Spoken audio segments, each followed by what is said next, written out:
One of the things that you can try doing is, say you're driving or in a car with your family, or you're walking along, or just play this game in your head.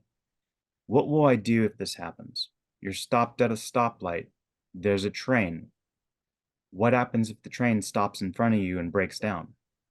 Well, if you're too close to the car in front of you and the car behind you is too close to you, you don't have any options. You're stuck there.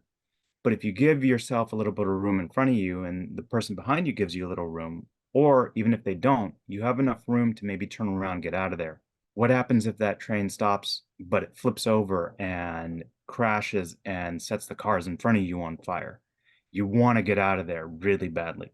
So start playing these games in your head. Start thinking about what could possibly go wrong, because then if the worst case does happen, you've already thought about it. You've already looked for options.